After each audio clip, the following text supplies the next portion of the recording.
Yo, yo, yo.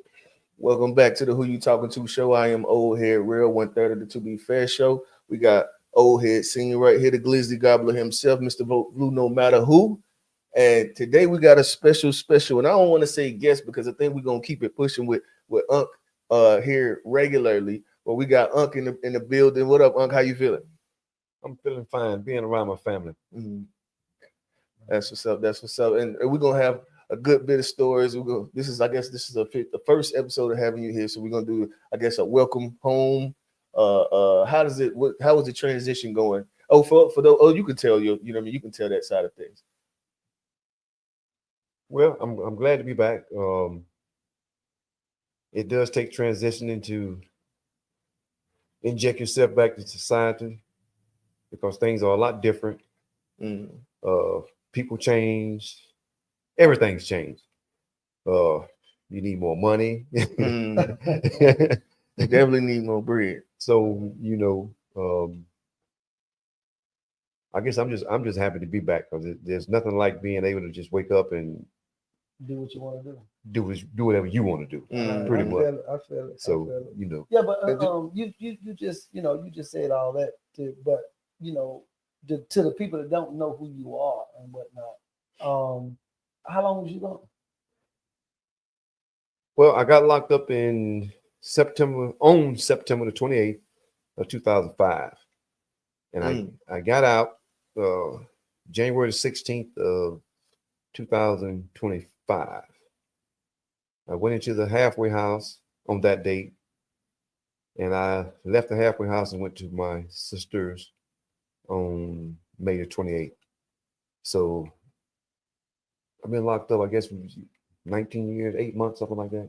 19 years, 8 months. And just because I know it's a lot of people that were in the podcast where you can see a lot of guys that were doing a good bit of time. They've been recently coming home, and we've been hearing a lot of them, on podcasts and telling their stories and things.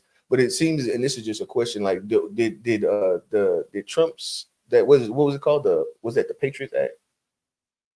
Was that the First Step Act? First step, yeah. Did that have anything to do with you getting that? Because how much time did you have? Were you given initially? 26 years and 10 months. 26 years and 10 months. Yeah, I take them 6 and 10. And I got a 60-month reduction in 2022. Now, what's that you said? You got a what now? A sentence reduction A sentence reduction. in Okay, so how many years was that? 5. So they took 5 years off. So Yeah. you only had 21 in 10 months. Okay. Because my original date was something like September 2030. Okay. That's a long time, huh? I That's know. a long time. Yeah. That's crazy. And I know as we continue on, like he'll be here regularly, and we'll definitely dive into the story of how everything happened. I guess I want to say, as much as you want to divulge into, since we starting out there, they don't, it's your first time here, they at least get a little bit of the backstory of like, so what was like what was the charge? Okay, wait a minute. Hold on. Don't answer that question. Don't gloss over this shit, bro. We don't even do that. Get back to your original question. Did it have anything to do? And he just said basically it didn't, because he got a sentence reduction. Sentence reduction. Uh-huh. So that means Trump ain't had shit to do with it. He still came out what he was supposed to come out. No, what they gave me was I can't remember what they had a gun law that was out, and it was basically the law was based around some man who was an alien from the state, alien from I don't remember exactly how it went, but his charge was based on a gun. Him being over here from another country with a gun. Mm-hmm. That was the basis of it. I can't remember exactly what it was. And I didn't file, but a guy filed up under. He asked me. He said, old school. He said, you mind if I file this motion for you? And I was like, nah, if you want to file it, file it. Mm-hmm. So he filed a motion for me, and the DA wrote back and said that your request for relief has merit. So after that, they wrote up another motion and they sent it in to the judge, and the judge was like, yeah, you are eligible for, it was first step though. It did have something to do with first step. Okay, so it did. First step was I think what he done was he put it in under that guy that I was talking about, Mm-hmm. but he put it all together. He used the guy to get me back in. Mm-hmm. And once he got me back in, then he used the First Step Act. Oh, okay. So once I got in and they seen that I was no longer a career offender. Mm-hmm. Oh, so that's what he got. That's the charge he got off of you, is career offender. Right. So when they got me back in, they automatically had to give me, because when they would remember when they were giving out the crack law, Yeah, I wasn't eligible because I was a career offender. So once they took the career offender off, they had to give me the same relief that they gave everybody else. Now we asked for immediate release, which they didn't give me, but they did take off the judge. The DA didn't want to take off anything, but the judge was like, well, we'll take off what we're supposed to take off, and that's in 60 months. So they took off 60 months, and that brought my date from 2030 to 25. Okay. So basically, you okay? Now you still saying, okay, if that took your time from 2030 to 25, that's them 5 years. Then how you saying the first step? How did that have anything to do with it? Because if that brought you, I think they filed under the first step, because see, when they gave out, it might not have been the First Step Act. I'm not completely positive whether it was, but I know the First Step Act was just started right around that time. Whatever, it was under the crack law. That's what it was under. Because when I got sentenced to 101. Good God. They changed the law to 18 to 1. So whatever that law was, once they took that career offender off, I was eligible for the crack law. Okay. Because I wasn't eligible for it. They kept turning me down when I was a career offender. Okay. But once they took the career offender off, then that allowed me to be eligible, and they had to give it to me. So wasn't the okay? And this is just my my understanding. I ain't really big on the law, because I ain't never really had to be. But from my understanding, it was the nonviolent offender, which the first step was about nonviolent offenders. So that would have been the crack. That would have been people that were in for possession of drugs and shit. And so it sounds like to me that's why they married the two together. Is because the First Step Act would have identified it as a nonviolent offender, which then would have made you be able to qualify for the reduction. Does that make sense? Either way, that is one thing. Like I've seen a lot of guys who've been 20, 30, and was looking at, crazy amounts of time coming home early since that First Step Act was actually implemented. And it's been a lot of guys. Like, I don't know if you know Terrence Gangster Williams. He was like right with Baby, and he ended up confessing to like 40 bodies or something like that. And they gave him what do they call it when they give you the immunity? So you pretty much give the information, and then they kind of, based on the information you provide, they'll be able to give you reducing sentencing. It's another word they call that too. Either way, I ain't gonna take too much time on that. So yeah, definitely glad to have you home. It's been a long time. I know. God dang, last time you seen me, I was probably take the 19 off. I was low teens. I don't even know if you were a teenager. That's crazy.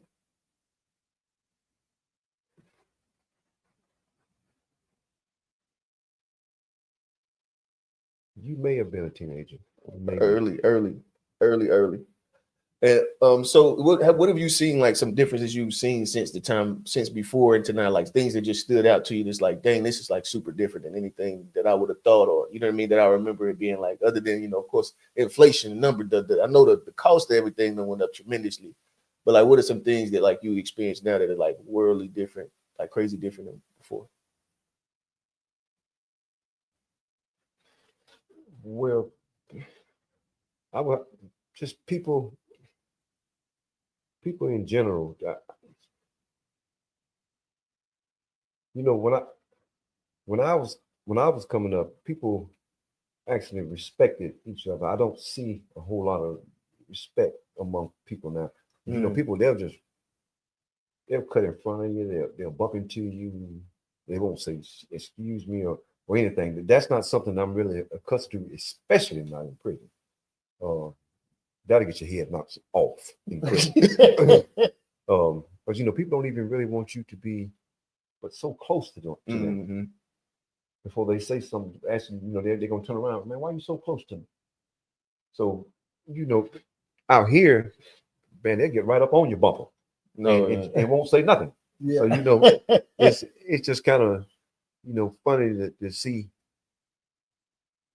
I don't know, man. I all I can say is it just takes some adjusting, but I'm glad that I am a person who I'm pretty humble. No, I'm very humble.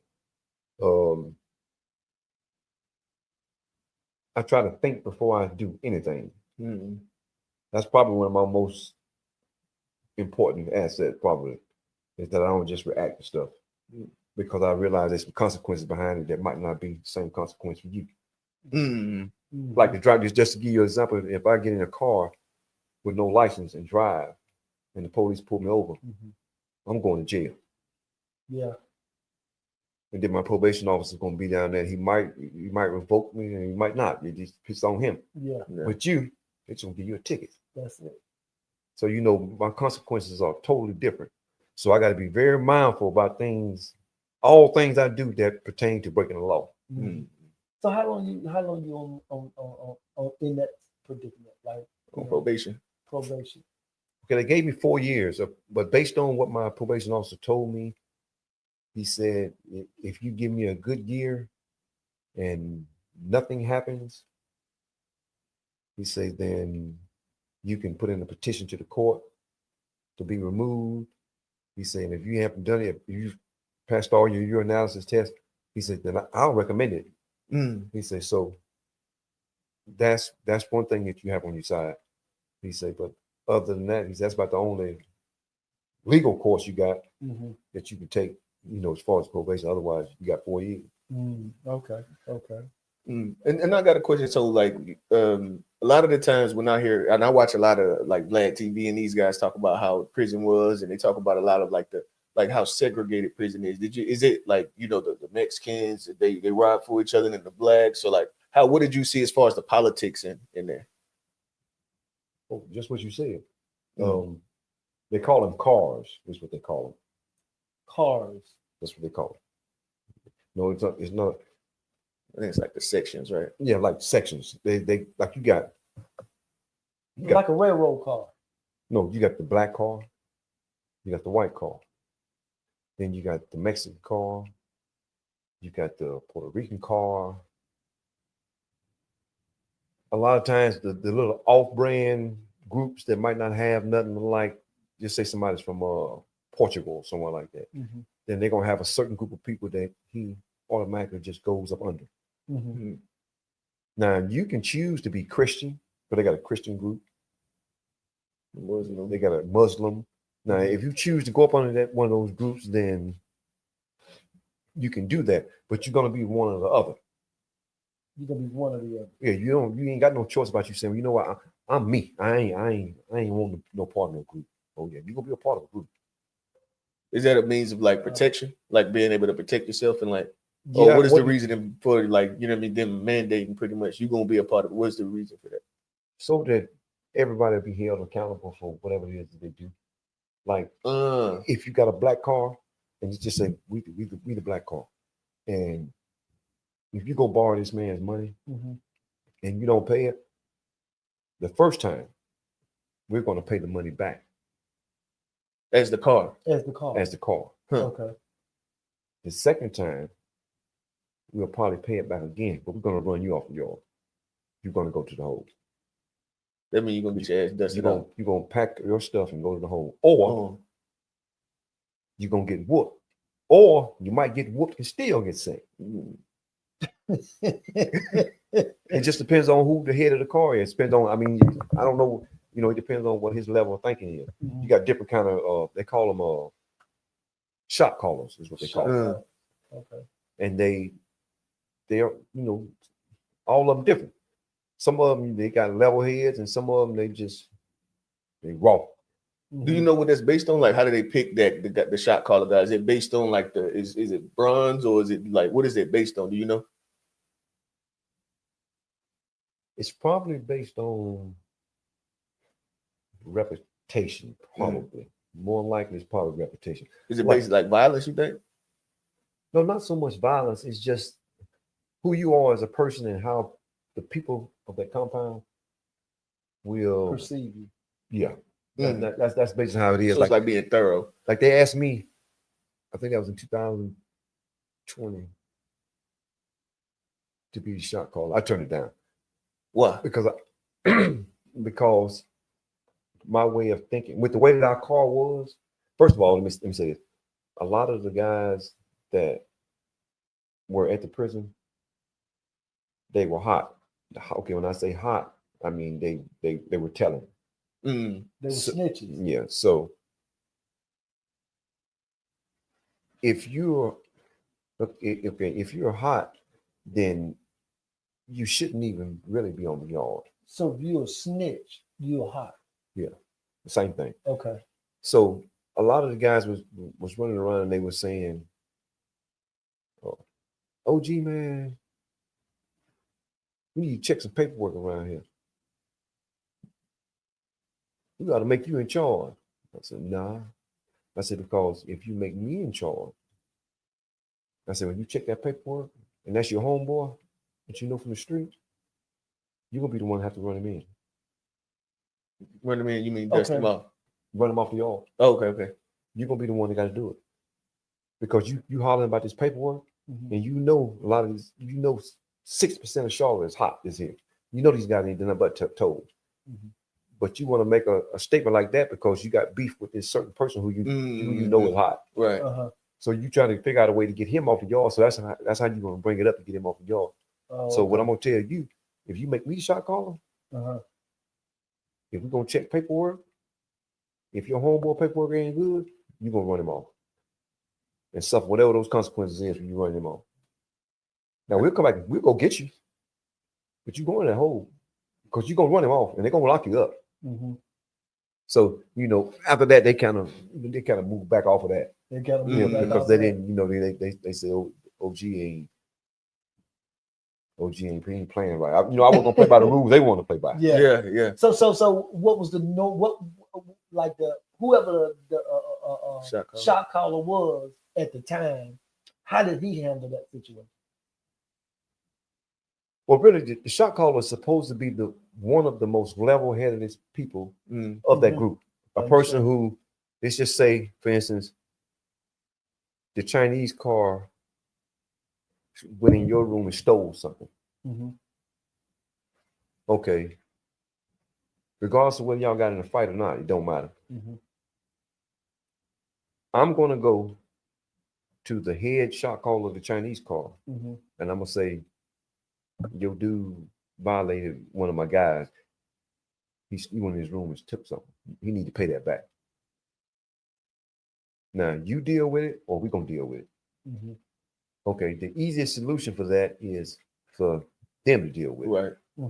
Because if we deal with it, it's going to be knives and all that involved. So they don't want that. Then you're going to have just all out. It's going to be bloody. Let me just say it that way. So the shot caller is the one who pretty much, he's like Yeah, it's like the boss of the of the family. Like, and when he say something, it's gonna happen. And you thinking it ain't gonna happen because it's gonna happen. If he say something, it's gonna happen. If he say like they call in prison, they call me grasshopper. So they call you grasshopper. Grasshopper in prison. That was the name I got playing basketball. Okay. So that's what everybody know me by. Okay. So they would be like, grasshopper, what do you think we should do? Or they might say OG. what do you think we should do? I said, well, first of all, you need to go talk to the shot caller and let him know, because he may not even know what's going on. Mm-hmm. You need to go talk to him and ask him to handle it. Now, if he don't handle it, I said, then that's when we have a discussion about it. I said, but if he handles it, we don't worry about it. Mm-hmm. Now, some of the shot callers ain't like that. Okay. They want action off the top. I mean, they just want action. Because some of them just live for that. And the ones that's got them life sentences and stuff like they live for that drama. That's me. I ain't with it. Yeah. You know, because I want to stay out on the yard and play basketball and smoke cigarettes and all that stuff. So I ain't the whole. Yeah. What was the whole like? Like in my mind, when I think of the whole, it's all only thing I know is like movies. So it's like you in this space where you can't communicate with anybody, and it's like you're pretty much the only thing they just bringing you meals and you just in that mug just sitting just thinking. Like you can't even see through the door. Yeah. What is like? No, you got what does it look like? That. You got just say. Okay, say this was your room, which is bigger than the room we actually had. I think the room was like a 6 by 10, maybe. Mm-hmm. You got a door, it's a steel door. Then right there where that middle part is, where that doorknob is, you got a slot right there where you put your food in. Mm-hmm. You get to go outside Monday through Friday for an hour. If you are up at 4:30 in the morning to tell them, I want to go outside when they come around. A lot of times they'll walk by your door and they won't even say rec call.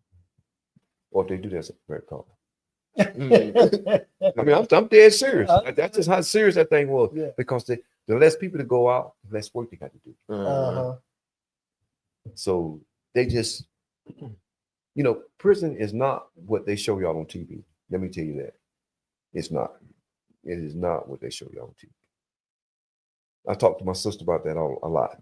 What are some things you feel like that you can see on TV? It's like, no, that's bull. What are some things that stand out to you as the differences that what we see based on the TV, like, and what the real reality is as far as like, I guess, visually or even like, you know what I mean, the social. Well, number one is rehabilitation. First of all, rehabilitation comes from within the person, person. Right.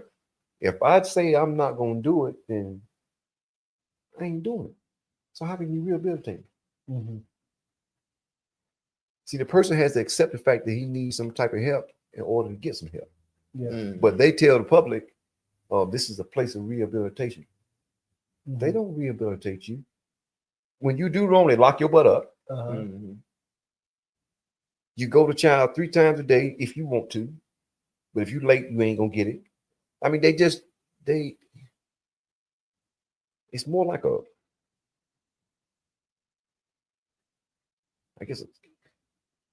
don't want to sound racist because I'm not, like a slave camp. Like a slave camp. Slave labor camp. That's labor camp. Yeah, it's more or less like that. They don't. And the officers, some of the officers are just so nasty until you look at some of the things that they do to people and you be like, man, that's inhumane. For example? If you get in a fight, their job is to break up the fight. Mm-hmm. Okay, they probably are going to give you a warning, maybe. And they're probably going to pull out the mace can. Mm-hmm. But you got some of them who will kick you. They'll beat you, and the inmates are going to buck. When that happens, the inmates going to buck. They're like, man, you ain't have to do that. Why are you doing like that? Mm-hmm. And then again, it all depends on where you go to. Mm-hmm. That's another thing. It depends on where you go. Like you got a camp, which is where I just came from. Mm-hmm. Then you got a medium, which is where I was before. But you got different. You got a medium high, you got a medium low. I was at a medium high. Then you got the pen. Now the pen is the worst. Mm-hmm. You ever been to the pen? No. Okay. I missed the pen based on my age. Based on your age, okay. Because they used to have it. My charge permitted me to go, Uh-huh. but my age didn't give me the points because they dropped the point system. Right? I think like I came in 05, I think they dropped it in like 04 or something like that. Mm. They changed the way they do the point system. Because if I had to went in a little bit earlier, I'd have went straight to the pen. I'm thankful I didn't go because the pen is totally different. When you talk about prison, that's prison. That's prison for real. When you wake up in the morning, you got to get out of your bed. I think 6 o'clock, 5:30, with your boots on. You can't walk around in flip-flops. When you go to the shower, you got 2 people standing there guarding you while you're in the shower. That's how serious it is. Yeah. It's serious. You have to be on point at all time. When cars go against each other, you can't be in that room, in that bed. Because when that group says they're going to get this group, they don't care who they get. So if you land in that bed, you're a number 1 candidate. Because first of all, you're off guard. They're going to bust you up. Yeah. So, this thing, the pen is totally different. Where you were, did you see like the riots and was that those type of things going on there too? Man, they had a riot. I got there on that next day. God damn. They had a ride the next day. The next day, and we was on lockdown for. See, I got there June of 08. We came off lockdown in August. 2 months now, lockdown. What does that mean? Lockdown. Like, is it just y'all can't go out? Behind that door. They put you behind it because in the mediums they got. What's a medium? So you talking about the The prison? medium. the Oh, custody. okay. In the medium, you got cells rather than an open dorm with bunks. And there's 2 people in each room. Used to be 3, but I think Obama. I believe it was Obama. Obama done away with the 3 bunks. Or if it wasn't Obama, I don't want to misquote it. If it wasn't Obama, he's one of the president. They done away with the 3 bunks. So they made 9. It was only 2. So they went in a lot of them, like where I was. They came in and they either switched out the bunk, or they took the welder gun and unwelded it. Where they had welded it at, they unwelded it and took that top bunk off.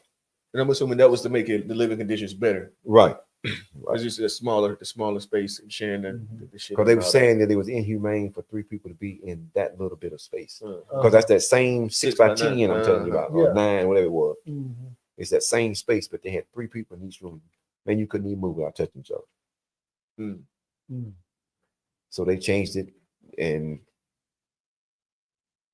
after they changed it, the conditions were better, even though, some people still step on that top bunk. Nobody was supposed to be on that top bunk because the top bunk was almost to the ceiling. Almost to the ceiling. Yeah, anybody that was on that top bunk, he could raise his hand up. He could raise his hand up like he's trying to touch the ceiling. Whoever was up there. I could probably put my elbow on.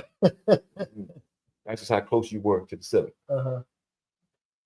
But some people like the Mexicans, they wanted, they how tight knit they are. They wanted to be in the same room.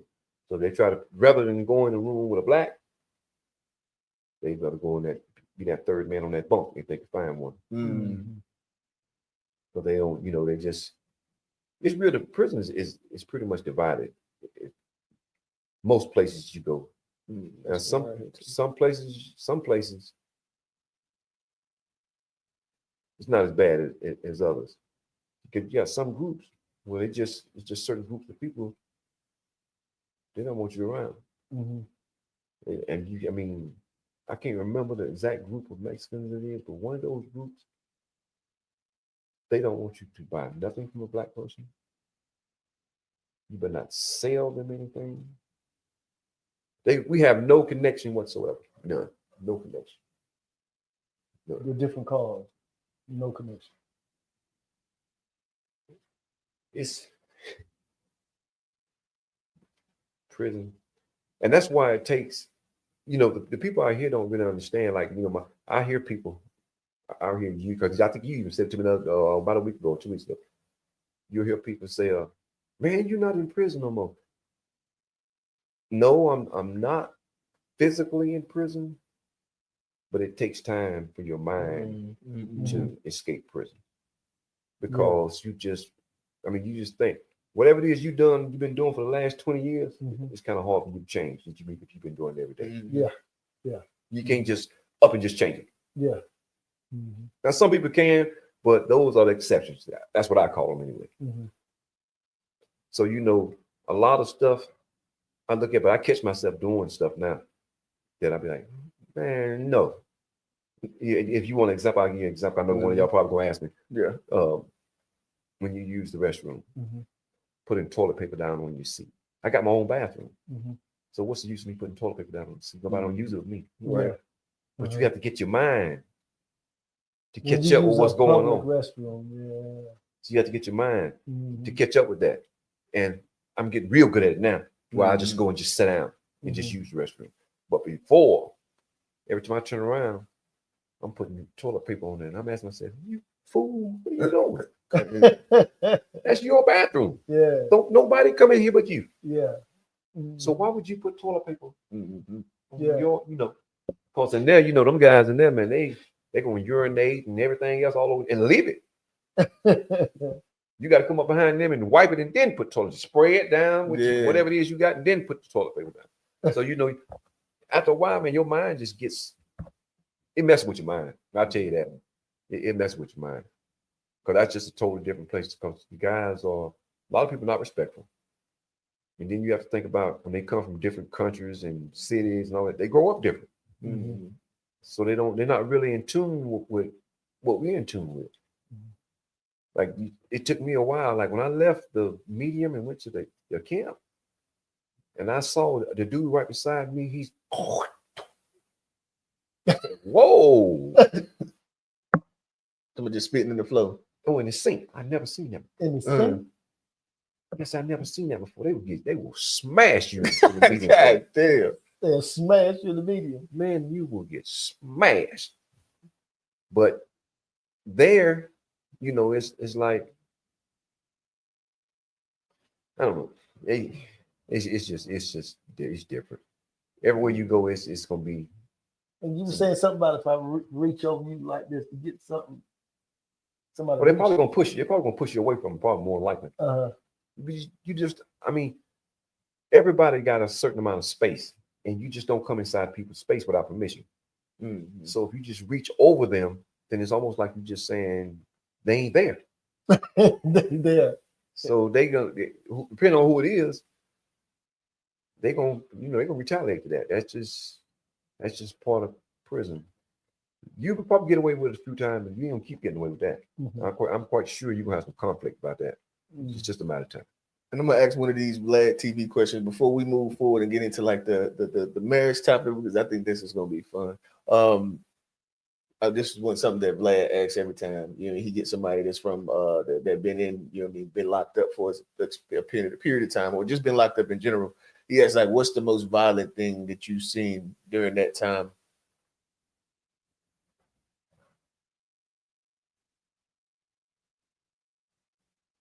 The most violent. Probably one morning I was sweeping the dorm, and there was a dude that came out of another dorm. And he wasn't supposed to be in there, but he came out of another dorm this was during child. We eat child like 6 in the morning, 6:30, something like that. And he came into our dorm. He went to the hot water pot, filled up a bowl with water, ran into the dude's room, and stepped all the way on the end. The boy was in the bed asleep. He threw the hot water on him. Said it was boiling water? Yeah. God damn. He threw the water on him and then stabbed him probably like 14 times. Stabbed him like 14. Did you know what it was about, or you No, just seen it? I don't know what it was about. I just saw it because I was sweeping out the dorm, one of the dorm janitors. I saw it. Yeah, that's crazy. That's probably. He passed, or did they? No, he lived. He lived. They said Tory Lanez just got stabbed up 14 times in the prison. The famous rapper. You might not know Tory Lanez. Oh, okay, yeah. He just got stabbed up. Well, maybe like week before last. Maybe be 3 weeks by now. Yeah, Mexican dude stabbed him up 14 times. Mexican. You must have did something wrong. So okay, so like, and going back to the shot caller before we move forward, real quick. Do you is it that like is it like the mob where if somebody get done, if somebody do something to somebody, it came from up top or got okayed from up top, or is it not necessarily? Not necessarily, because some people gonna just act without. Some people ain't you got people who ain't gonna go to the shot call about it. Yeah, they're gonna handle it themselves. And then normally, what would have happened when that happens? Normally, the loser, whoever his shot caller is, gonna probably say something to the winner shot caller about your man did this to my man or whatever. Yeah, and then he gonna be like, okay, well, why? Why did it happen? Then he say, okay, well, this is the reason why. It's okay. Well, you need to handle that then. That's usually how it is. Sometimes they'll say, well, like let's just say me and you got into something, and we were two different cars, but we decided that I want to see you one-on-one in the room. Okay, cool. Then the shot caller is gonna say, okay, y'all go in the room. Don't nobody else go in that room. Nobody better not go in there either. So they're gonna be standing outside with them knives. I'm telling you that right now. With them knives. Oh, yeah, they're gonna be standing outside with them knives. So anybody try to, what I'm saying is like if your homeboy, your homeboy got to sit there and watch you get whooped if you get whooped. So if you get whooped, you gotta watch you get whooped. Well, in normal circumstances, he gonna help you. Yeah. Right. How bad do they let it get? It's like the niggas they get stomped out and all that, or how bad do they like do they allow it to get? No, they won't allow it to get to they might just get stomped a couple times.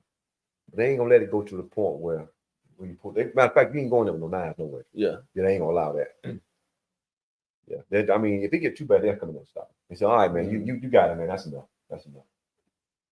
Yeah. Now, if that person decides that he wants to retaliate for whatever it is he couldn't handle while he was in that room, he's gone. They're gonna run him off the yard off the top. He ain't even got no. So you just wear the ass, you get the ass up and you wear that and just move on. Wear, that's right. Yeah. It is what it is. I feel like that's the you know what I mean? You agree especially if we agree. Yeah. Yeah, you just wear it. Yeah. And shout to Chuck. He said, welcome home, Unc. So what's up? Shout to Chuck. Before we move forward, they say the trend, but Unc said this is Q's uncle. We call him Unc too. And shout to Unc. He actually like he supports all of the shows. You know what I mean? Stay in the chat. We appreciate that. He said this is so upsetting to see that all this started from Ronald Reagan and everybody loved Bill Clinton, but he is the true vulture that put all of these laws in place. I second that. Right. This the homie Dave. You might have met Dave back in the day. You remember my homie David? Tall David? I see him, I might know who. Yeah. You would have, because we lived out there in Mount Holly, and he was like my homie. He used to come over to y'all house and everything, cookouts and stuff. He said, welcome home, sir. You've been in my prayer the whole time. So you know who I am. Yeah, he know who you are. Yeah. Dave, he's been around. Yeah, he's been around a long time. I guess he was talking about when Terrence Gangster got released off of being an informant towards people who had already passed away from the crimes that he told on them about. Yeah. So the Terrence Gangster William dude that I was talking about earlier, yeah, he pretty much snitched, but he snitched on dead people. So, but some people still look at it like he snitching, you know what I mean? Oh, if you tell, you tell. Mm-hmm. You tell. Yeah, it don't mean no difference. They dead, coming back to life or whatever.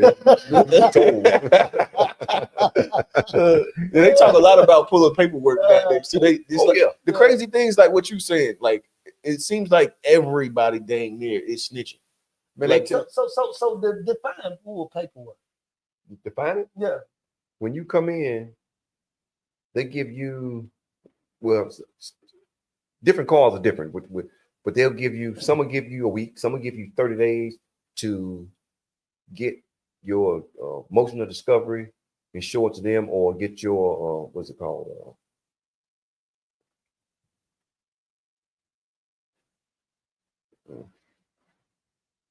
It's the paper that tells exactly what went on during your court proceeding. Where you know when that little lady or that little man be there, they type it. Stenographer. Yes. When they typing,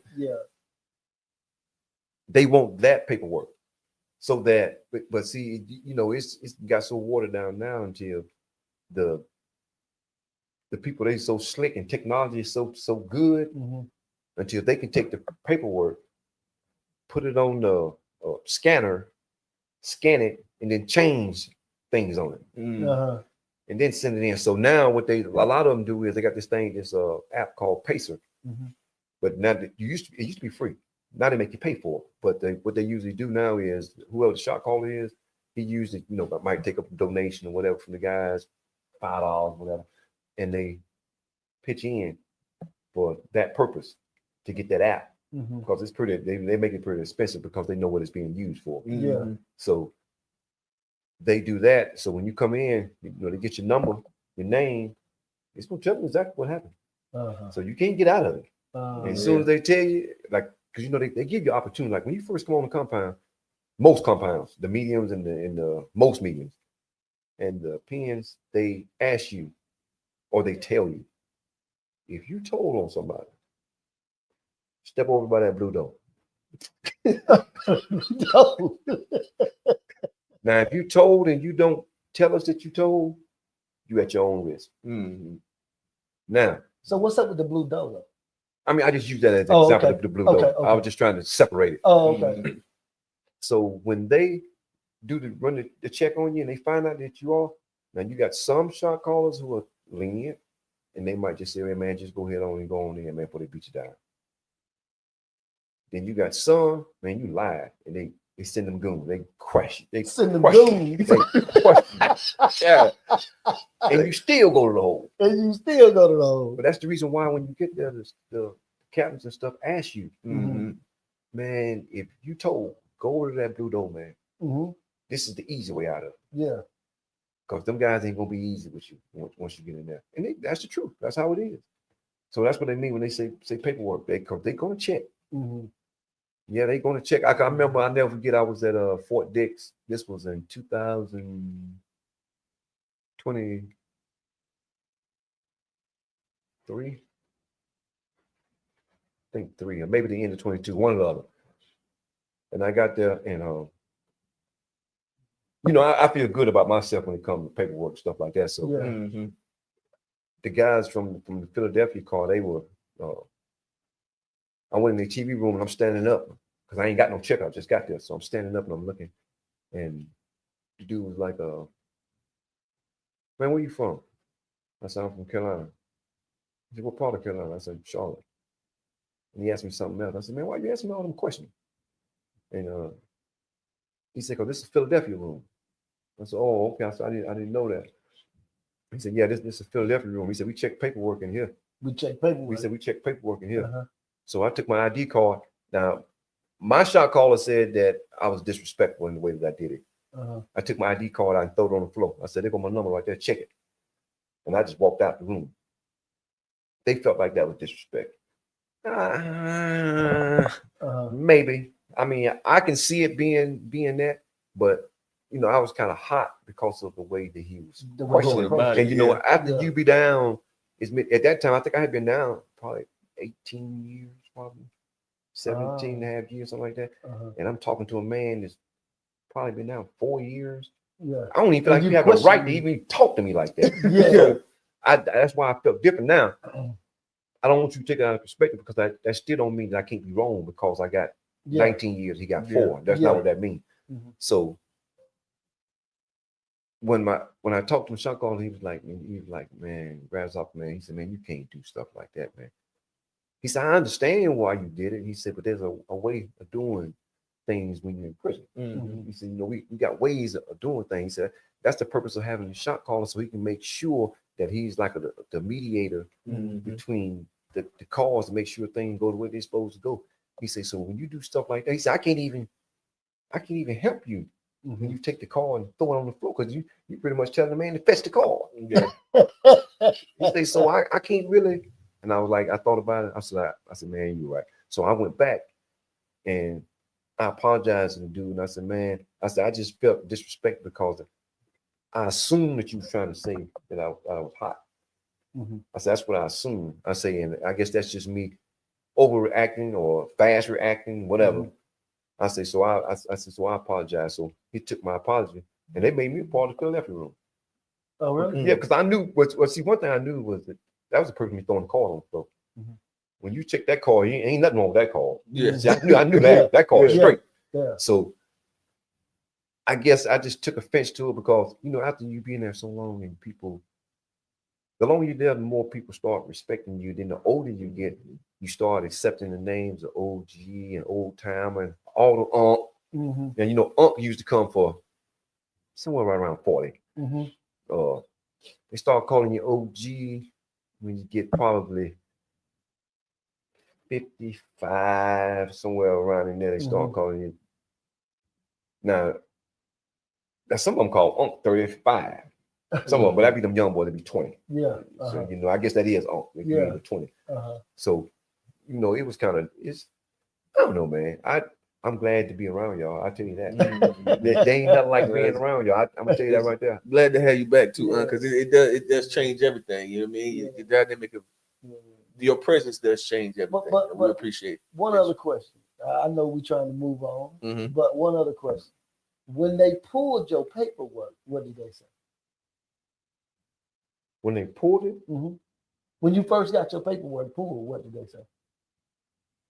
They didn't say nothing to me. They went to the shot caller. I know, but I'm saying, like, you know, did they like, oh, you know, everybody was like, you cool, you know what I'm saying? Oh, he good, whatever. Or it was just they pulled your paperwork and then just left you alone. Oh no, my shot caller told me. He said, man, they said you can come in that Philadelphia room, man. He said you good, man. Yeah, my shot caller told me. They didn't say nothing to me. Yeah. Oh, okay. Because you know, I was kind of angry at the time. So I guess whoever the shot caller was to them, he was like, you know, you might owe him an apology too.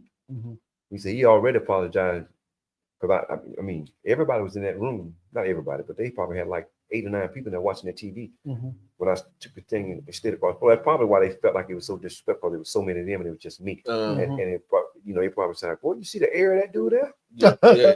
Yeah. Man, he cocky. Yeah. Don't even know we'll beat him up, you know, and that's the way they think as a car. Yeah. You were number 1 in here, and it's about 9 of us in here. Yeah. They come in here throwing stuff off the floor. Fetch this. I can see that. So you know, and it made me look at it totally different once they sit down and they talked to me about it. You know, I looked at it different. I was like, man, I said, you know, I just, you know, every day ain't a good day. I said, that just happened to be y'all just caught me at one of them times where I felt disrespected. And in turn, I turned around and disrespected y'all. I said, I ain't the way it's supposed to go. I said, that's what, you know, that's what them people look for us to do. You know, so they look for us to do that. Oh, that's Cuzzo right there. She said she was 12 when you went in, and so I would have been 14. Shout out to Cuzzo. With Terrence doing that, what do you say? With Terrence doing that, it closed plenty of cold cases. Yeah, that's generally, you know what I mean, when they do that, they be looking to kind of get a whole bunch of stuff off of their books. When they you know, dudes be snitching on dead people and stuff. But anyway, lying, most of them. Oh, you can't. If the person can't stand up for themselves, they be lying. Right. I mean, I feel like that's a freebie. You know what I mean? If I'm snitching on dead people, I think that's different. That's different because they can't get in trouble. Like, how you hold me to the same standard as the dude who's telling on bruh and bruh had to come in here with us? You know what I mean? If he ain't got to do if there's no consequence, then what? You know what I mean? Why you gonna say I'm a snitch? No, there ain't no consequence. Snitches. Okay, so let me ask you this. And this is something that we talk about on the To Be Fair. This is how I feel as well. But I'm gonna ask you, what do you think? Do you think that as a community we should do away with like the whole snitch thing, like the snitch? You know what I mean? If you see somebody do something to somebody and then you tell the police you a snitch, do you think that that's something that we should just get rid of out of our culture? That's a good one. I think if you would have to put boundaries on that, because if you use that in totality, then you're saying that if you see a man rape a child, you just want to ignore it. No. What I'm saying is that we instead of it being like looked down on that you actually tell on people, that we should actually stop with the whole like snitching, the snitches get snitched, like the whole negative connotation that we put on snitching. Do you see what I'm saying? And so the way that I think about it, of course, like if me and OleHead, we, you know what I mean, doing the crime together, then you know what I mean, if I'm actually a part of the crime and I'm benefiting or potentially benefiting off of the act that we're doing, for me to snitch on you, that's bullshit. But if I'm a civilian, you know what I mean, a law-abiding citizen, and I see bruh kill bruh, should it still be frowned upon? I think that like even in school, like that snitching thing's been around. Shit, I can't remember a time where even as a law-abiding citizen, you telling is still snitching and it's frowned upon in the community. Do you believe that's what I'm saying? Do you think that should be, as a law-abiding citizen, that we should still look at it that way, like the whole snitching thing, or should we let that go? Didn't we have this conversation last I night? understand exactly what you're saying now. I'm gonna tell you how I look at it. Mm-hmm. I separate the two, because if you are a law-abiding citizen, now I think everybody done probably broke the law before in some fashion, whether it was running a light or whatever it was. I think everybody done broke the law. But when it comes to, I'm talking about criminal. When it comes to that, I think there's a separation between the two, because you can't expect a person who don't really break the law to not frown upon you for breaking the law. And you got some who just say, I'm gonna mind my business and just ignore it and go on. But for the most part, it's not gonna be ignored. And they're gonna feel like if they see you in your community, see you in their community, and they know you don't belong there, they're probably gonna call the police because they know you're up to no good. So they're gonna let them know that there's a tall black guy, white guy, Mexican, whatever, over here that doesn't live over here. I don't know what he's doing, but he done walked past his house about 5 times. He got on brown pants with a Kango hat on. That's what they're gonna do, because they look at it as though they're protecting their community. Right. Mm-hmm. Now, if you're on the side that I've been on, then you're gonna say, well, you know what? They need to mind their business. Snitches. Right. That's what I mean. That's just the way that they think. Once you go in there, then pretty much snitching is not tolerated unless you were a snitch when you went in there. Unless you was a snitch when you went in there. Now, if you were a snitch when you went in there, then okay, I don't know what side. You might come out on either side. You might take both. I don't know. But for the most part, law-abiding citizens, they're gonna tell.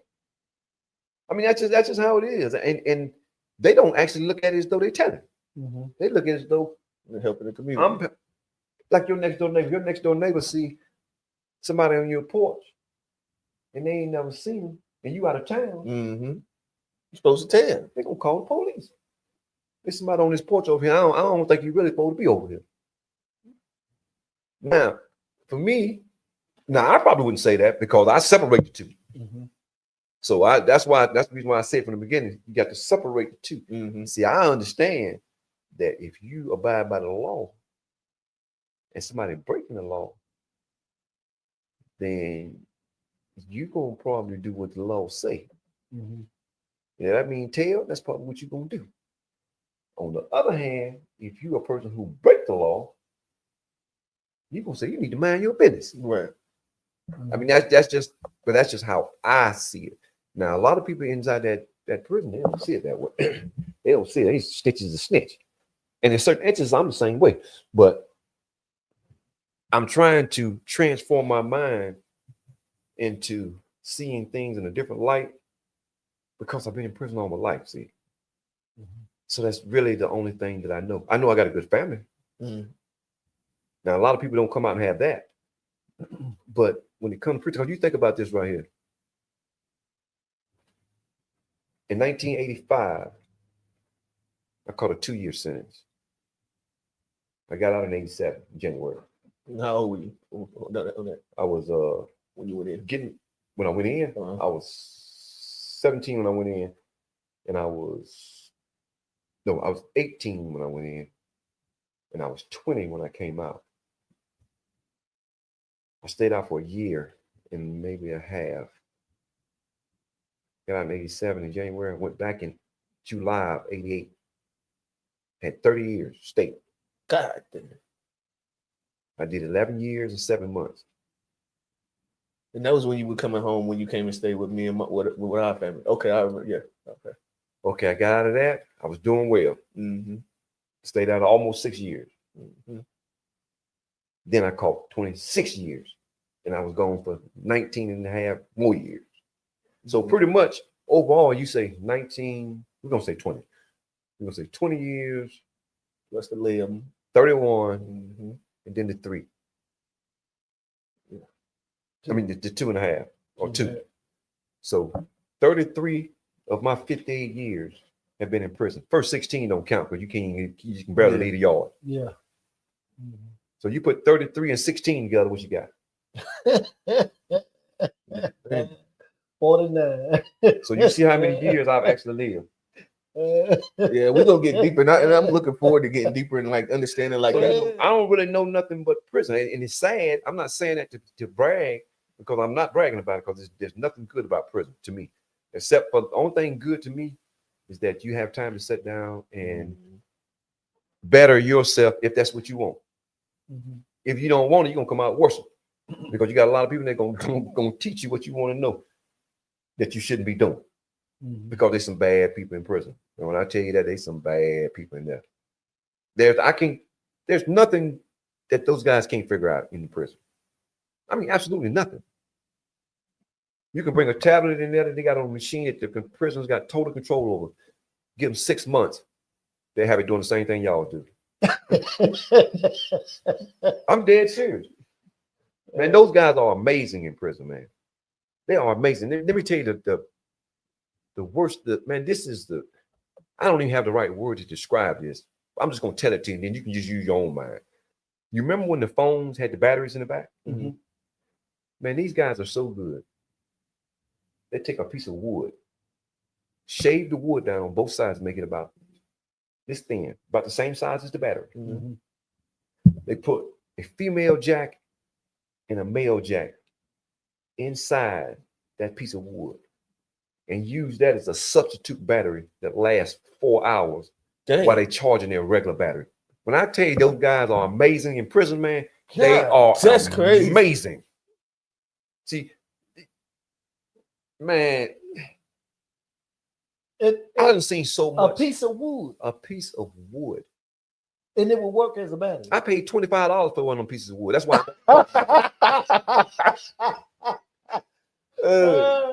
I paid $20. It was worth $25. Yeah, it sounds like it. Because when my battery is dead, battery. I got four free hours while my battery's in. It don't take my battery 4 hours to charge up.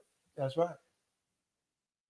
Them guys, man, I ain't never seen nothing like that.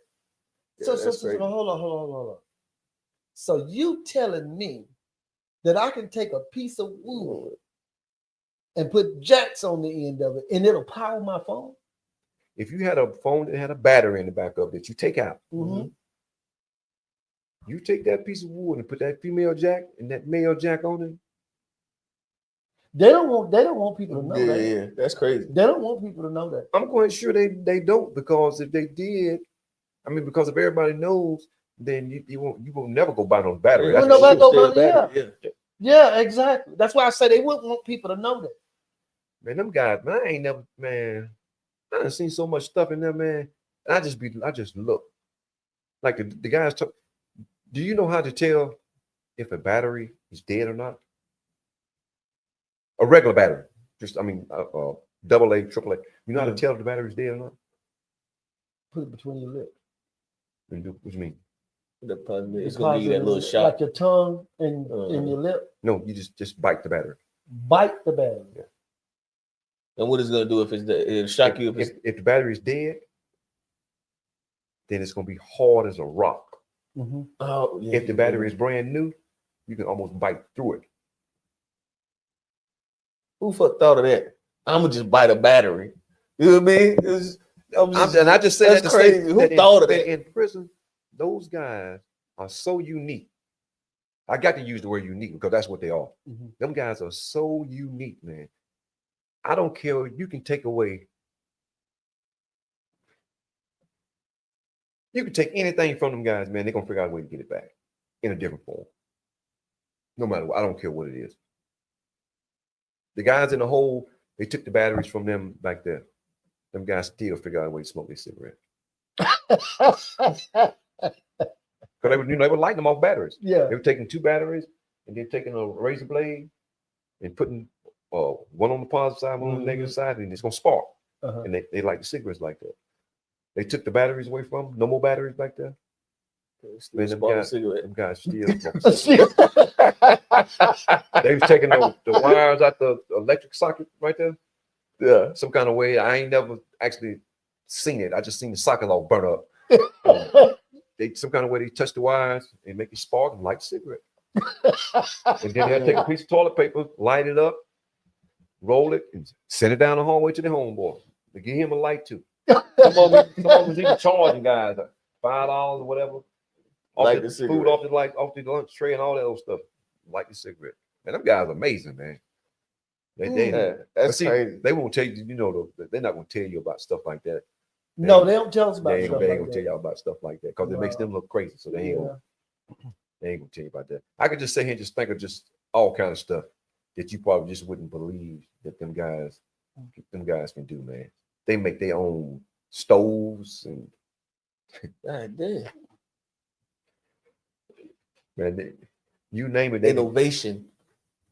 you name it, they can do it, man. No, that's cold, man. That's crazy. We gonna get as y'all can see, we gonna have fun having Uncle on the show. He got plenty of stories, some wisdom, some things that we ain't never heard of before. Again, love it. I'm stuck on a piece of wood. No, that piece of wood fucked up. So it's a battery. Yeah, that's crazy. Piece of wood is a battery. Yeah, that's crazy. But you know wood shavings make heat out of nowhere. Well, I mean that would make sense. Like the You way know, they, when even when they use it for like dogs and stuff. you can dig into it and steam will come out of it. Oh no, I didn't know From that. the heat. Yeah, wood chips can. I don't know if it can actually start a fire or not, but they smoke like hell. Yeah, wood chips, just plain wood chips. Nobody put no fire next to it or nothing. They'll heat will come off of them. If it's wintertime, won't no snow get on it. Because it's heat coming from the wood chips. Right. Yeah. So I mean, something going on with that. There's something they ain't telling us. Yeah, we got. Let's run through these real quick. Okay. What was I at? Damn, here we go. Dave-O. He said, since we are now in a time where true respect is lacking, what advice would you give about what real respect brings? What it brings? Okay.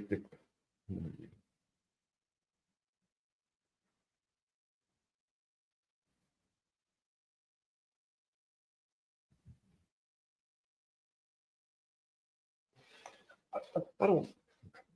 Go ahead and say what you're gonna say. I'm like you. I'm the same way. It's the way the question is asked. Yes, Yeah, I don't know. I think in my mind, and I know he's looking for an answer from you. In my mind, I would assume that it's like it would just be a mutual thing.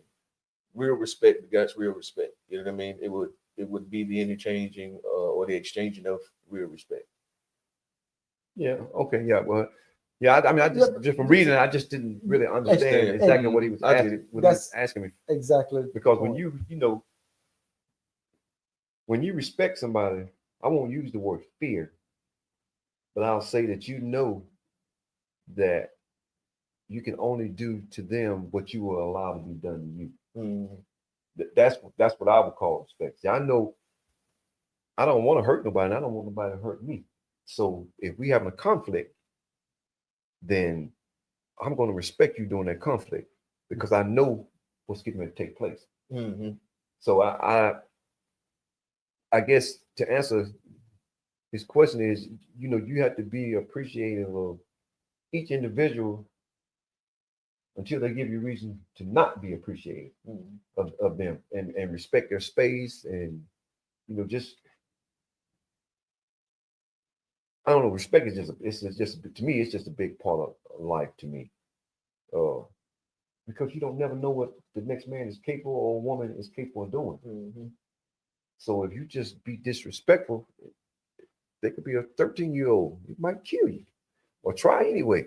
So, you just got to respect. You got to respect people, man. You really don't have a choice, but some people think they do have a choice. And normally, as my grandma would say, my grandma used to always tell me, "There's all gangsters die with their shoes on." All gangsters die with their shoes on.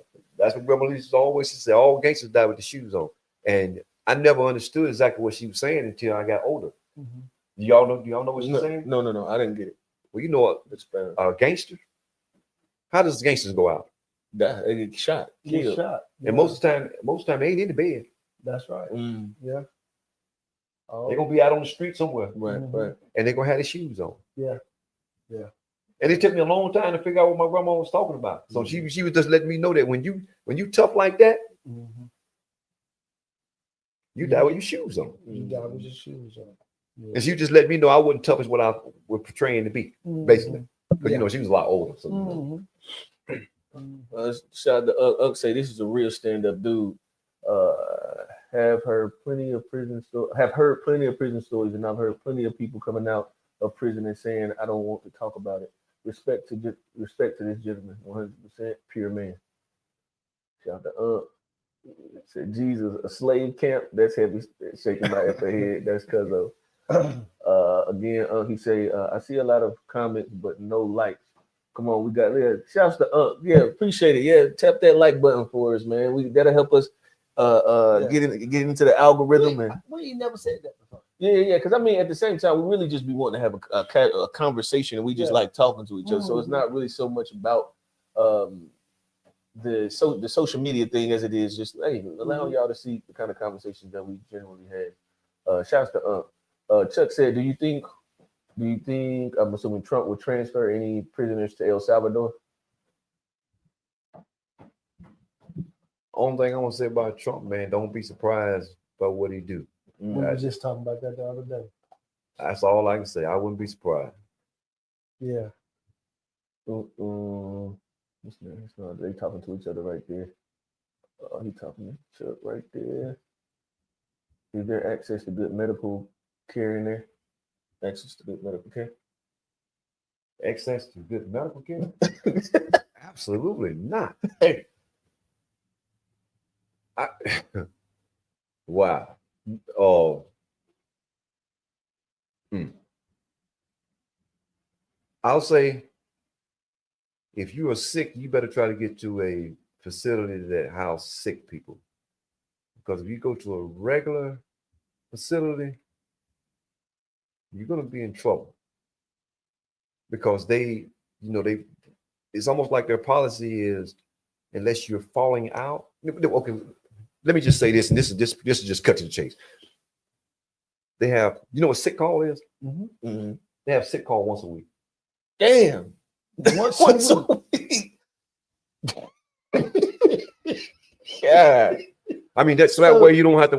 That way I ain't got to really explain to you about how medical is. Yeah. They have sick call once. So you can only. I think it's on. I want to say it's on Tuesday. They say that cold be the blow over. Monday. Maybe it's Monday. It's either Monday or Tuesday, whichever. It don't matter. So you can only get sick on Monday. Yeah. Because if you get sick on Tuesday, Wednesday, or Thursday, unless you fall out, they're not seeing you. Yeah.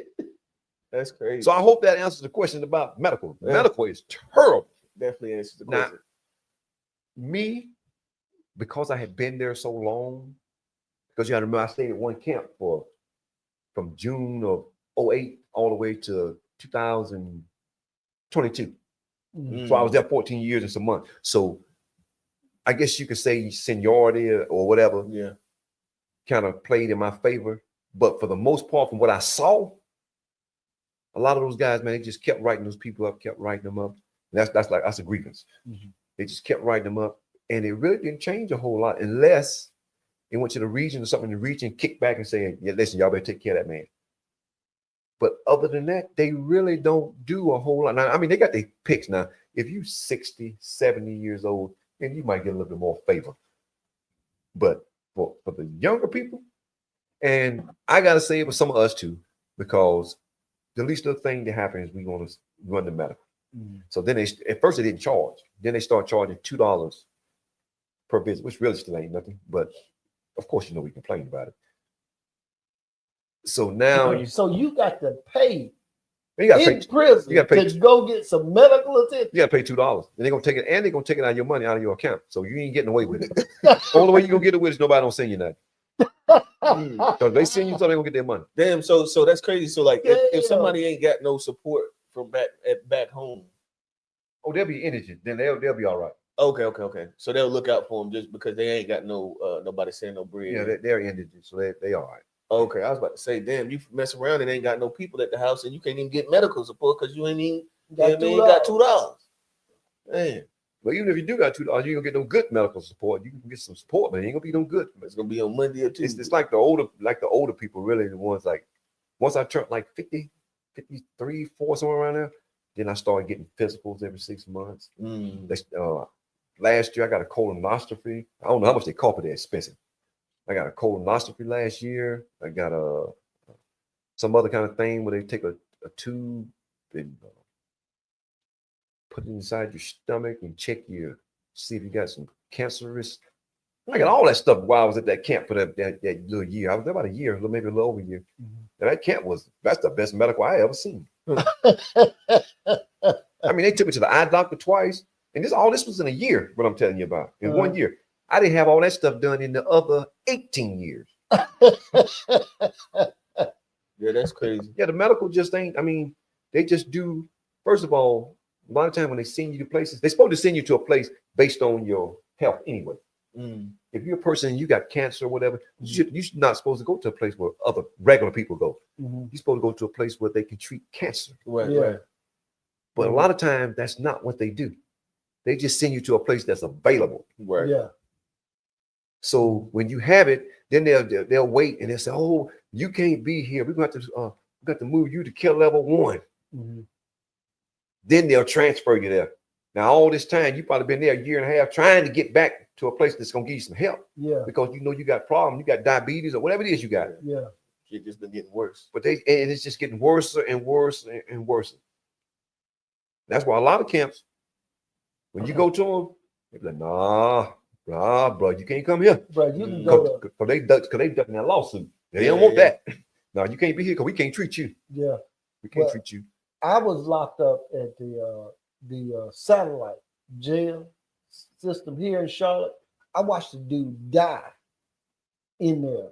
Had a seizure, hit his head on the commode, laid on the floor. The nurse lady came in there and wouldn't touch him because of the blood. I'm like, A nurse? I swear to God. That's Swear crazy. to God. She ain't get fired. Dude died in there. She didn't get fired. No. He died in there while she was standing over him, looking at him. Well, that's the kind of stuff they do, though. They do stuff like that. And that was a satellite jail. That ain't no prison. That's just a fucking jail. You got 30 days, 2-3 months. That's all the time you got. You know what I'm saying? And it's for something minor, traffic violation or some shit.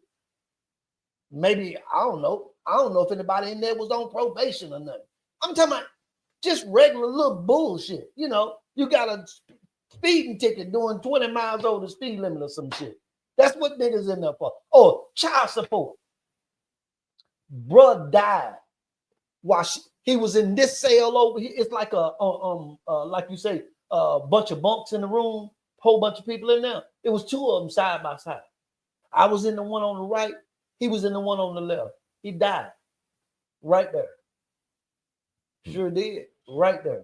And she was standing there looking. And then, you know, the difference between y'all release date is y'all release date. You go to satellite jail, they get pissed off at you. They'll keep you in there 2-3 extra days. And then dare you not to put the date, stay the day the 25th.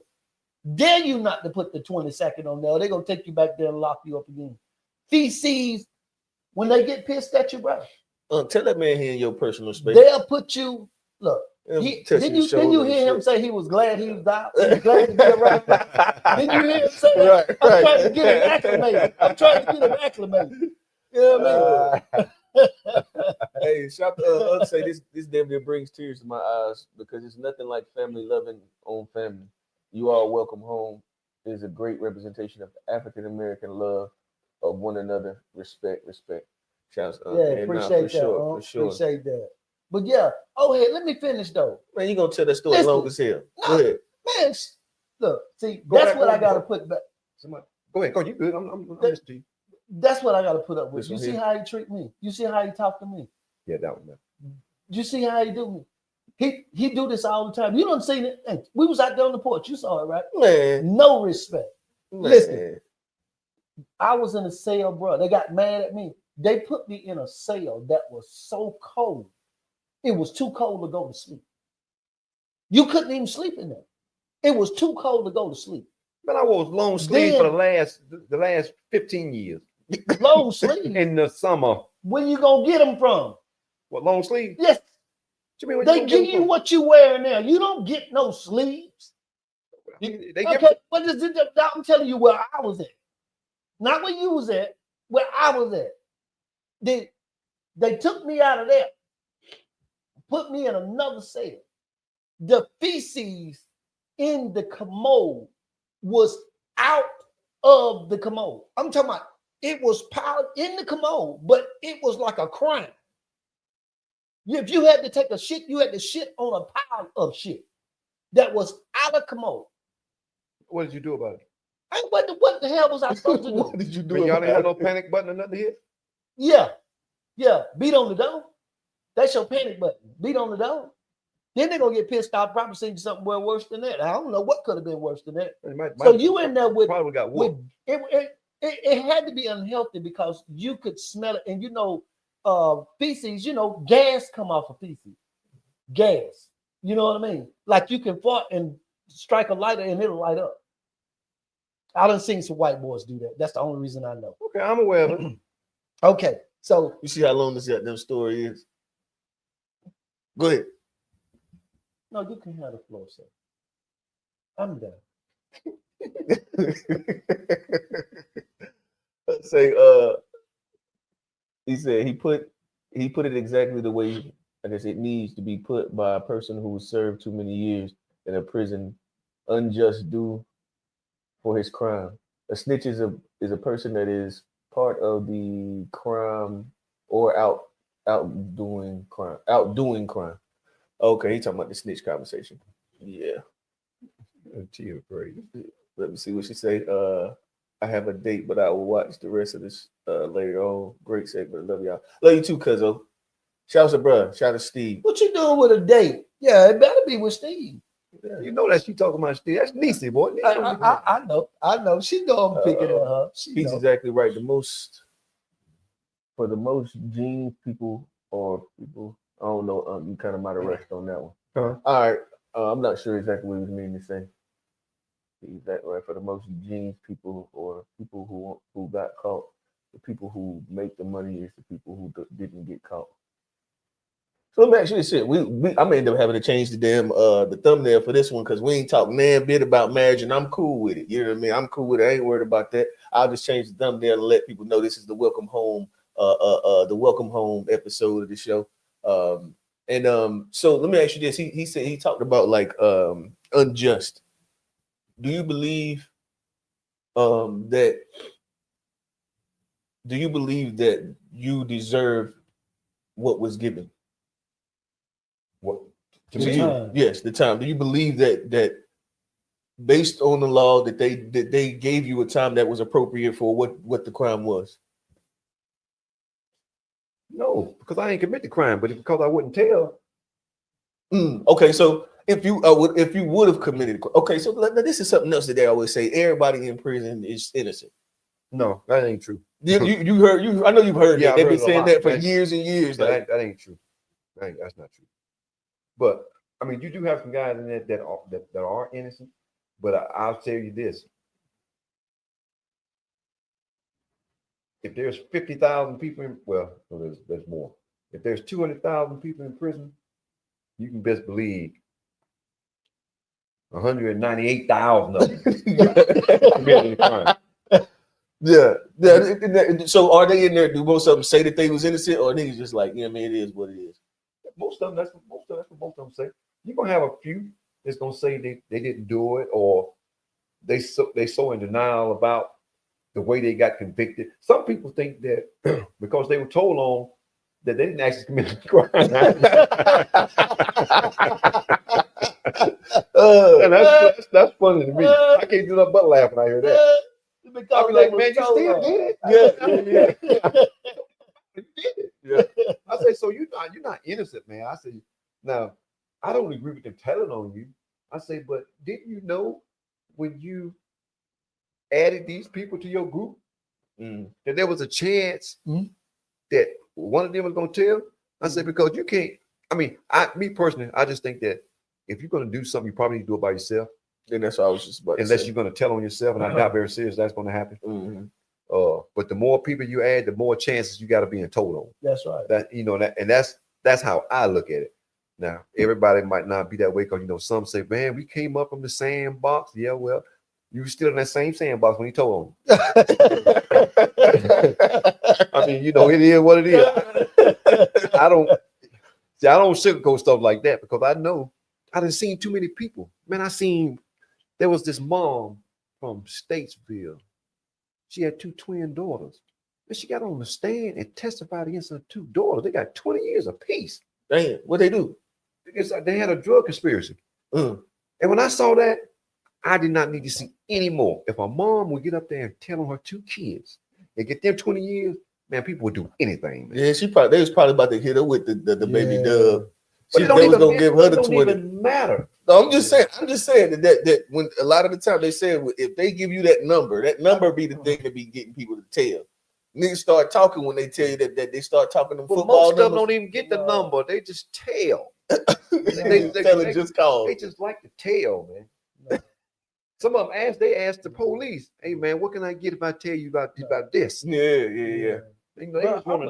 Bro, I'm gonna be honest. I might have tears in my eyes, but before I give my son 20, I do 20.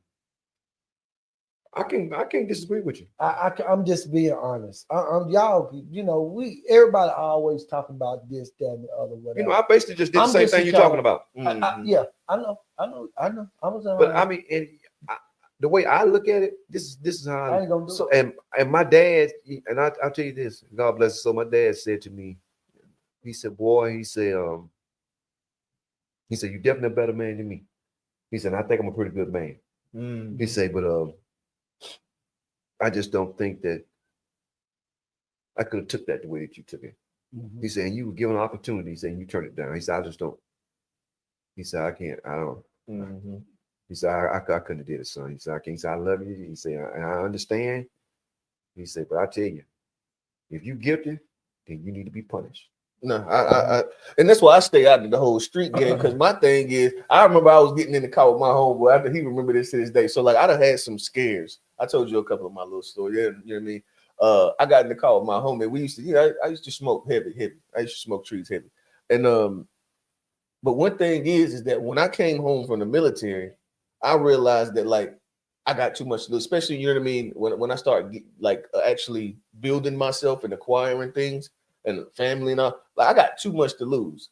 You know what I mean? I'm not finna be down here playing with this system. Yeah, but I remember we get in the car one time. I'm telling you, this is how I broke how like my tolerance for the shit, how low it is we get in the car, like we was hitting the blunt before we got in the car. So I'm like, okay, I'm good. We about to go somewhere. I don't understand. You ain't high enough yet. So you want to get in the car and smoke the blunt on the just so we understand. I don't want to smoke the blunt no more. That's your weed. If we get pulled over, that's your weed. You know what I mean? Let's go ahead this conversation before we even get in the car. Ain't no, you gonna sit and think about it for a second when they ask. No, because I was already a little possession charge. I'm glad that nobody actually, well, either way, they still said, because I was the closest person to it, they still gave it to me. You know what I mean? Little weed charge when I was in college. They still, because I was, and then the white officer up there was telling the judge, so okay, I'm gonna just tell this story because we'll be out after this. So it could have been worse. It could have been worse. But at the end of the day, I was selling some trees to some dudes that like a white college, Catawba College is right down the street from Livingstone. And I just pinched off enough, you know what I mean, to smoke. Pretty much, you know what I mean? They wasn't gonna notice it. You know what I mean? I just pinched off enough and to smoke. And so I put it in the pocket of the rear pocket on the back seat. I was in the back seat on the passenger side. I put once the lights came on, I put the trees in the little pocket right there, down in the pocket. And either way, I'm just gonna tell this part. So we get pulled over.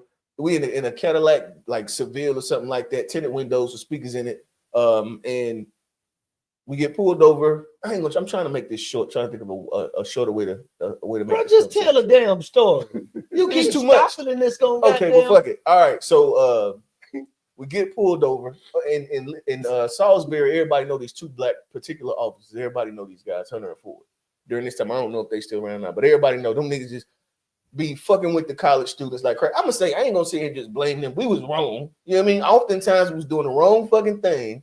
You know what I mean? Otherwise, you probably wouldn't. But it's the black officers still profiled us as young black men. They knew we was probably in the, you know what I mean, from the school, riding in the Cadillac with rims on it and system and all this shit. It's about 5 of us, one girl driving. We get pulled over anyways, and I don't even know what the fuck they pulled us over for. I still don't know what they pulled us over for. But old girl was driving. The homie who car it was, but the car wasn't registered in his name. I didn't know this though. I didn't know this at the time when we was riding, but when the police pulled over, they took her to the side and asked her if they could search the car. She green. You know what I mean? She don't know no better. She just said, yeah. They come and search the car. They ain't find nothing the first time. I'm sitting there like, okay, we good.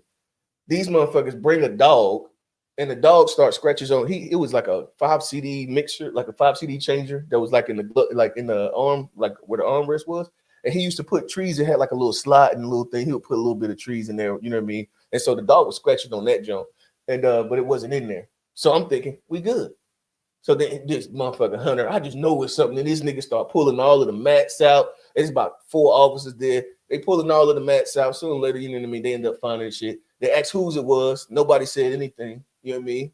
And then first he said it was so little amount. I ain't really know nothing about the law, but anyways. He said that we'll just break it down and give all of y'all a piece of it.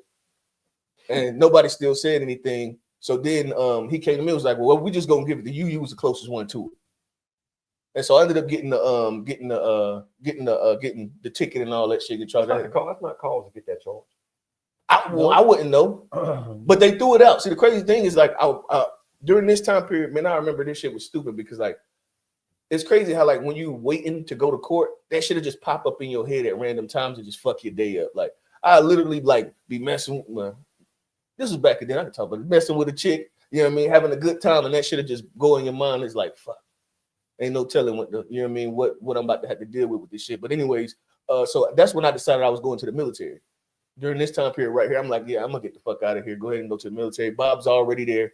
You know what I mean? I done seen kind of what it's doing for him. I'm gonna get the fuck out of here before you know what I mean? There was some more stuff that happened before that.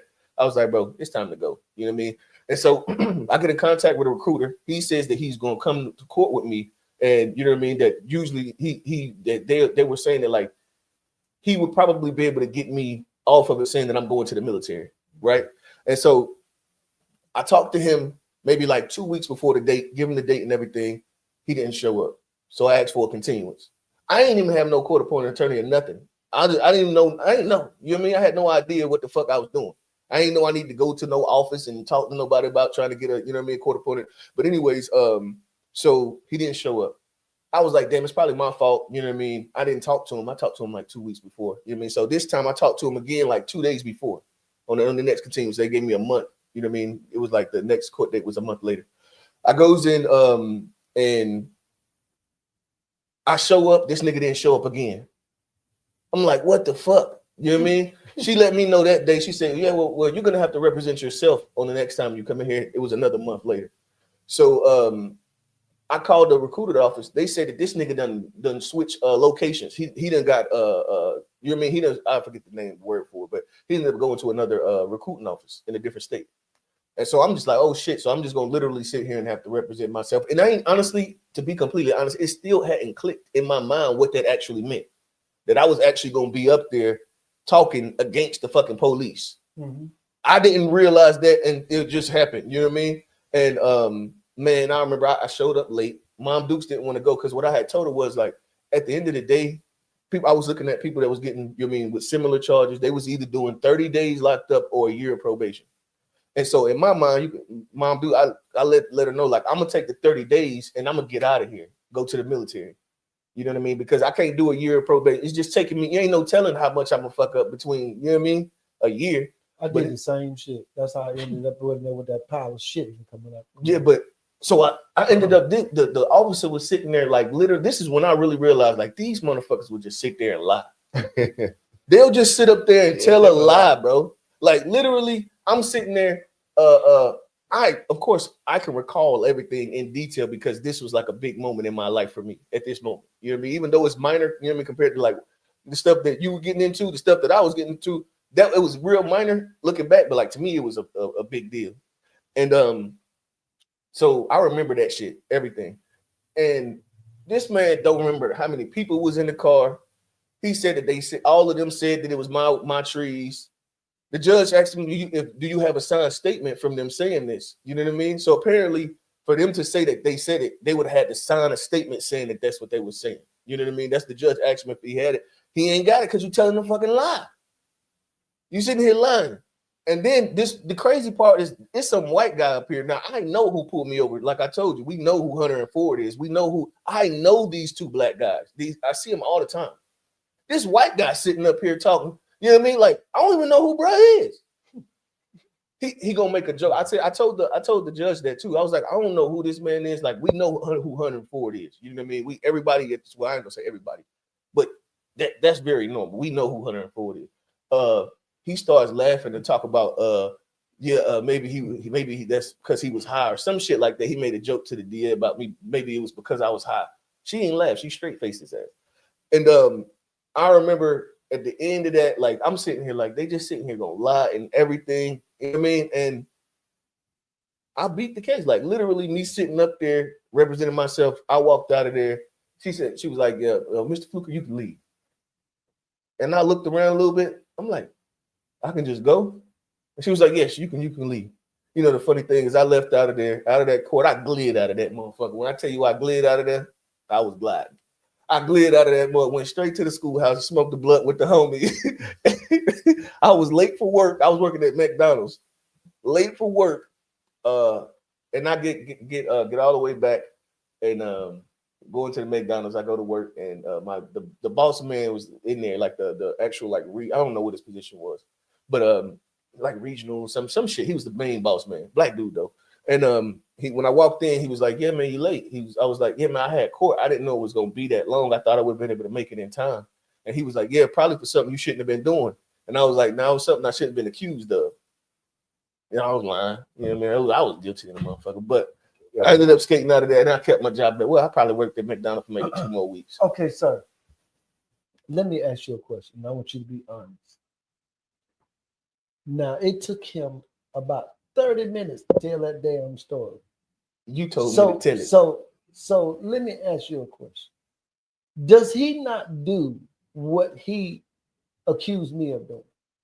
It took him a long time. You just told me to tell the story. How many times did he say the same thing over and over again? Man. You know what I mean? I'm just saying. He always picking on me. See, they don't know. He's not a nice guy. I ain't never said I was nice. He's not. I ain't never said I was nice. He picked on me all the time. So I'm just asking a question. Did that take a long time? It was a long time. Did he repeat himself many, many times? No. Repeat himself? I don't know about the repeating. But he asked for permission and you gave it to him. Exactly. But the point is, he give me a hard time about how I tell, huh? Because you didn't ask, you just kept talking. I'm his dad. I ain't got to ask him shit. Well, you should have made that plain from the beginning. We're gonna go through a couple more comments and then we're gonna get out of here. I definitely gotta change this. What's this thumbnail? Unc said, is this one brother trying to outpower another brother on the jail stories? Absolutely not. I can't hold a candle up. I definitely can't hold a candle up to Unc. Hey. Oh, he talking about you. No. That's what it did sound like. Did it sound like that, Unc? Hey. It sounded that way. It sounded like that. I'm glad he wasn't talking about me. Good shit. Hey, I'm mad. Yeah. I'm mad. I was just telling my experience with the fact that, you know, how fucked up it is and then what they'll do. You know. You don't know what you mean. Real nephew, that was a blessing from God. Absolutely. And I'm gonna tell you, man, that's why when the homie the other day he was talking about how it was luck that got him from where he grew up at to where he's at now. Mm-hmm. And like, nigga, no, I'm the lucky guy. Like, I have the luck story. Like, literally, if I wouldn't have went to college for that one semester before all of this weed and stuff, all of this stuff happened, and got them 17 credit hours, I wouldn't even have been able to get in the military because I dropped out of school and got a GED. when I went in, you had to have 17 credit hours of college to get in with a GED. Exactly 17. And you had 17. I'm talking about, that's why I say favor ain't fair. I already know that, you know what I mean? And I got many chances over and over. And that's what that weed charge right there. I had too many chances before that. And I would just keep on skating by. And it was like, yeah, you gonna have to get up out of here, bro, because you gonna fuck yourself up. Let me see. What do you say here? Oh, hold on. Oh, is that one? Oh no, R clear, bro. Lot like the story was longer. Both of them was uninteresting to me. You still here, bro? We appreciate you still being here too. He said they was both both our stories was uninteresting. That don't bother me. He got his opinion. I ain't mad. No, he talking about me and OleHead. Oh, yeah, okay. got your story. He talking about us. I was talking to your father versus your other. Yeah, we got you. We got you. Yeah. Well, shoot, man, we're gonna mess around and with Unc being here, we probably going just to make sure that we can hit the topics, because it's gonna be intriguing to hear these stories every week. You probably hit the topic right off the top. What we're gonna do is we're gonna extend the podcast out at least 30 minutes. Oh, okay. So we'll go from an hour and a half to 2 hours. Okay, hold on. Who co-signed all that shit? Yeah, I make these kind of decisions. All that shit? The nigga that do all of the work. I don't need no extra co-sign. Okay, whatever. This is a dictatorship. Okay, whatever. When you see me do this right here, walk the fuck out. I ain't worried about all that. All right. I ain't worried about all that. I got my hour and 30. I gotta go. You ain't got nothing to do. Nigga, you don't know nothing about I know, that. but anyway, we appreciate y'all tapping into the Who You Talking To show. We'll be here every Saturday at 8:30 if we can get here on time. 8:30. Y'all we know got what that is. We got the To Be Fair show every Sunday at 4:30. Unpack every Wednesday at 9:30. Y'all tap in with us. Hey, hit the like button. Drop some comments. It'll be dope if y'all can drop some comments. Also, after the show ends, the live is fire. We get to interact with y'all. But if you drop comments at the end when the show's over on the actual, on the post, it helps the algorithm. Hit the thumbs up button. Hey, we appreciate y'all staying with us. Y'all be blessed. Hey, hold up. I want to say something. And I forgot what the fuck I wanted to say. Hey, we appreciate y'all tapping in. We got the Glizzy Gobbler himself. We got Unc. Shout out to Unc and OleHead Rell. We'll see y'all next Saturday. Be blessed, family. Peace, brothers, sisters. Hey, but hey, I had something to say and I couldn't. I was about to mess up. I couldn't. You all right, man?